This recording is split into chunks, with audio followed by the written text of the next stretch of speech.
y'all. So I'm a whole mom now, just woo.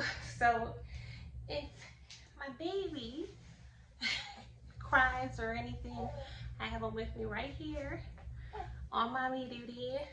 But yeah, let's get into this. And if I have to stop, and I'll stop. Okay, love, I'm gonna feed you 1 minute. But yeah, let's get into today's topic. So I want to utilize my time because time is of the essence.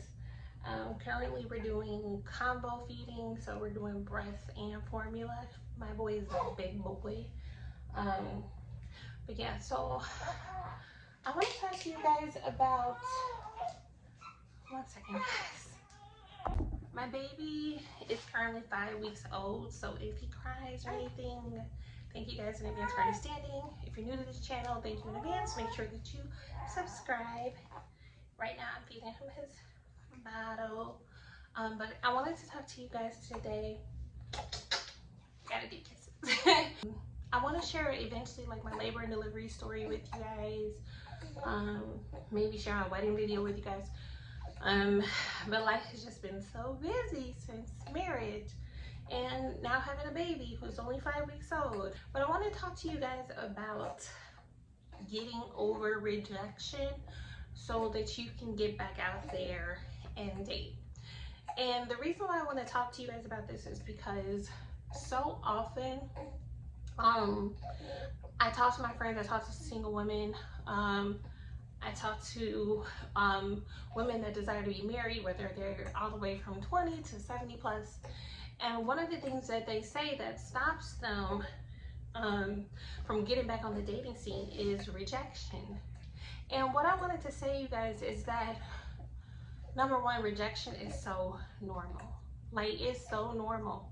The more that you can normalize rejection, the less it is going to sting and keep you from dating. The less that it's going to keep you from going forward in your life. Just normalize rejection. You know, when Jesus was rejected, rejection is normal.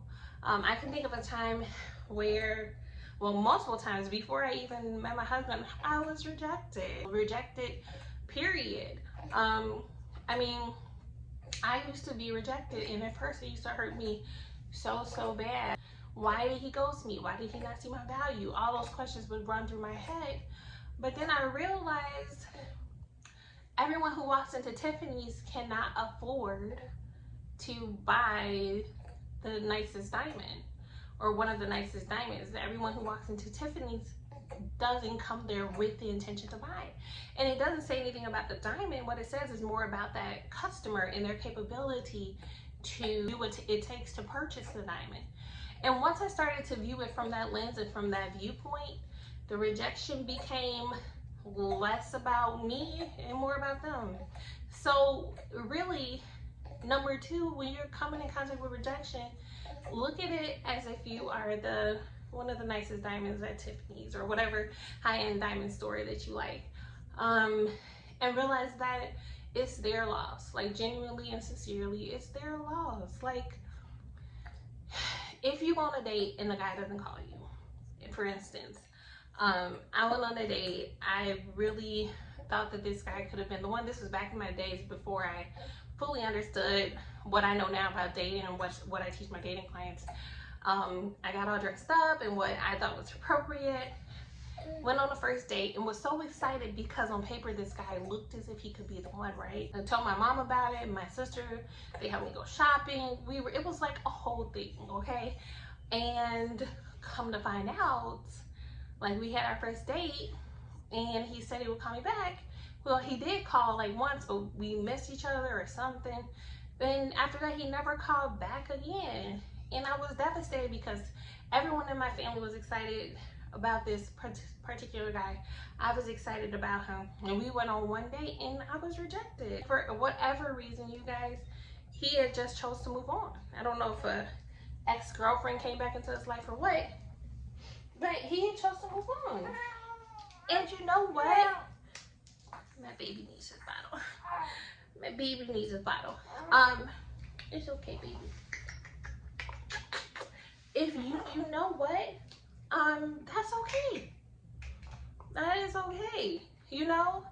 And I teach you more about this in my signature course, but you really have to have the mentality that I'm gonna keep going.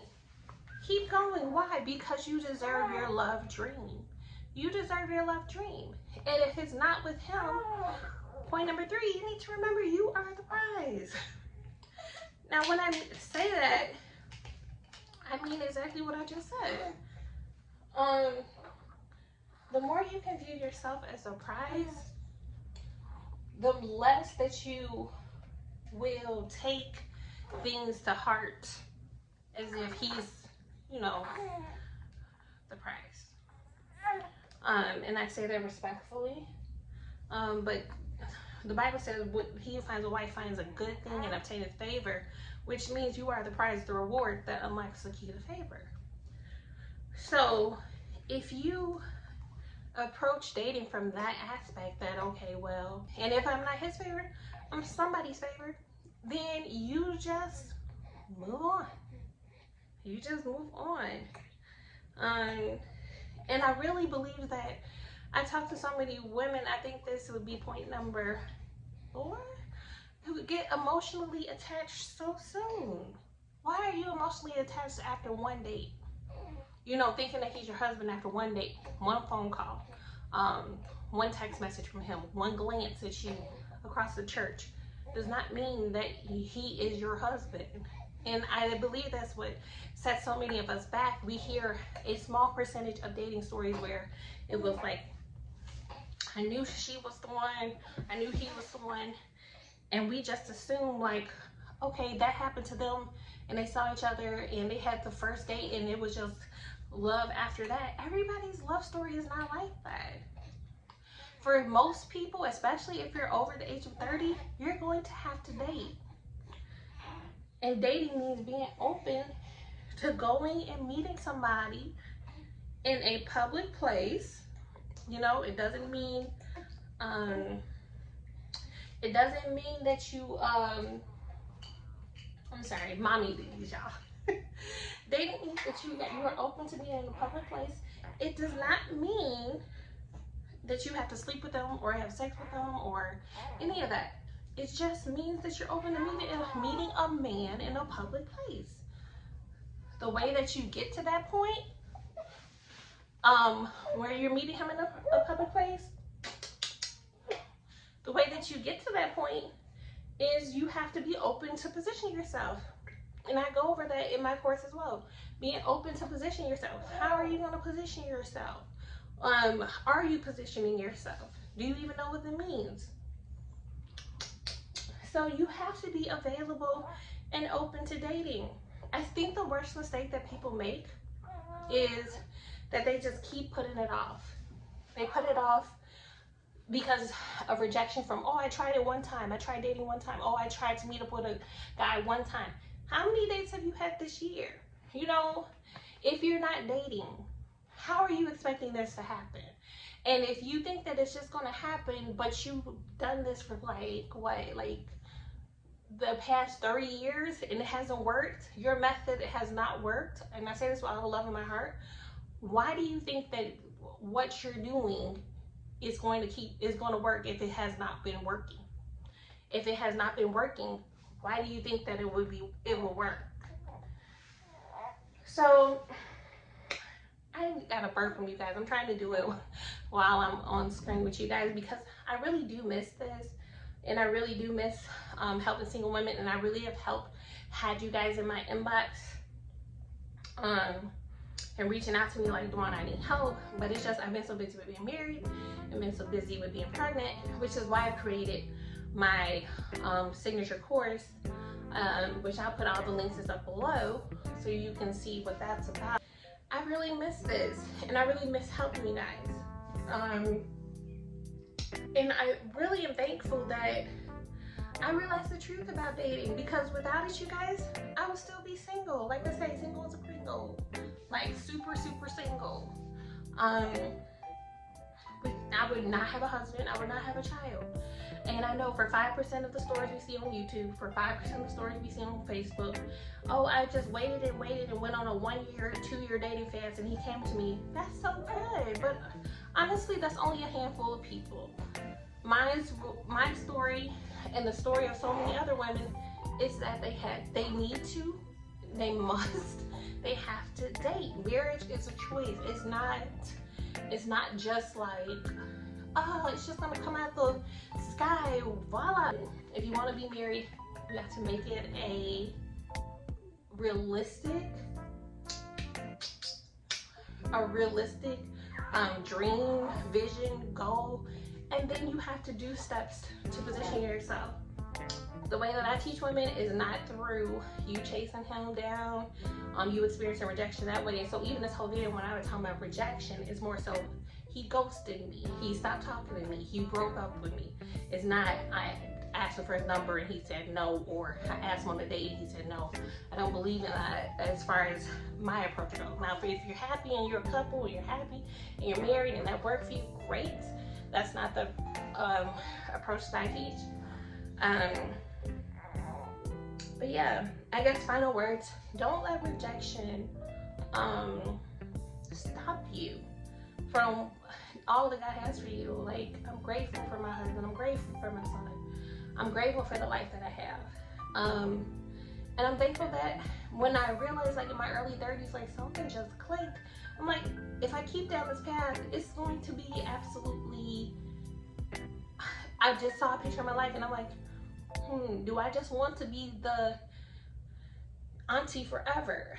Do I just want to just take trips or just do that? And if that's what you want, guys, and marriage is not for everybody. You don't have to be married. If you don't want to be married, this video is not for you. But if you do want to be married and you do want to try something different and you are tired of experiencing the same thing, then it's time to change your approach. Like, we're already over halfway through the year. We're literally over halfway through the year, and some of you have only been on one date or one dating event, or some of you have literally not gone on any, and it's been another year and you're like, I hope this year is different than last. But what are you really doing to make it different? Because the Bible says faith without works is dead. I hope this video helped you. Wish me congrats on my mommy journey. If you have any tips as a new mommy, give me tips. I'm definitely trying to sleep. I try to sleep when the baby sleeps, but you know, that's impossible sometimes. But I definitely just, you know, take it one day at a time and really enjoy these moments as he's still in the newborn phase. So tips as a new mommy, let me know. I love you guys, and get out there and have fun dating. You can be safe. You don't have to have sex. Let somebody know where you're at, and if you need more support, the links are below so you can connect with me. But yeah, I love you guys. My baby is sleeping. He had his 2 bottles. And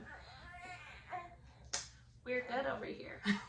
I love you guys, and make sure you guys stay in contact, and thank you in advance for subscribing and liking and commenting. Bye.